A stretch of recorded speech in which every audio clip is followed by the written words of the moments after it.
We need to see our faces at municipal tables. We need to be the female chiefs at band councils. We need to be the premiers, the prime ministers, the senators. It goes without saying that we need more diversity in elected representatives at all levels of government. It is important to have women and gender diverse folks so that we can send out the message that we have the power to make change. We belong here, our voice matters. The women are typically the holders of information and story and experiences, so they are usually part of the best people in order to effect change. The value we bring as Two-Spirit Indigenous people of Newfoundland and Labrador is experience, not only as Indigenous people, but also as people part of the LGBT community.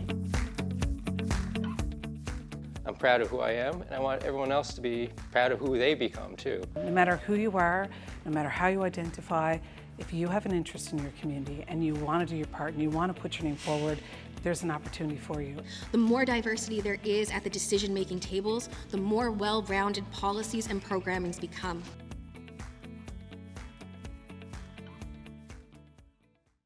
My name is Gerry Rogers. I am 66 years old.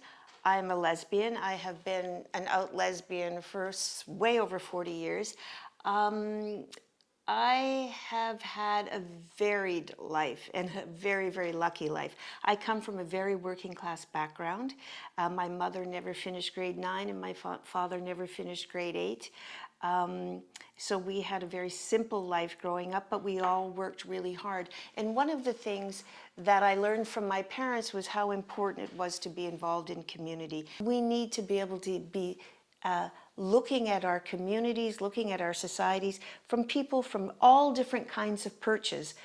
You know, there's somebody who's racialized, somebody who's Indigenous, somebody who lives with a physical disability, somebody who comes from a more wealthy background, somebody who lives in poverty and tries to. So all those experiences help us get the whole picture. And they help us, to define issues, define problems, and then also come up with solutions that are more comprehensive, that are more inclusive. And what a waste in our society, in the places where decisions are being made, to not use the expertise of lived experience. The value that we bring to the table as diverse people makes it possible to come up with solutions, to come up with visions that make sure that nobody is left behind. It's always incumbent upon us to look around the table and say who's not here and who needs to be here. When we look at the issues that, like in my lifetime, that have affected women, when we look at the issues of childcare, when we look at the issues of violence against women, until women started getting elected and had positions of power and leadership, none of that was really taken into account. Again, childcare is only really now we are beginning to see a systemic approach to childcare. It has taken us this long because we weren't at the table where decisions were being made. So it wasn't deemed as important. But women predominantly are, for the most part still, are responsible for childcare. So it's only when we see women at the table where decisions are being made, where money is allocated, that is given weight, and that solutions that are really responsive to the needs of women are made.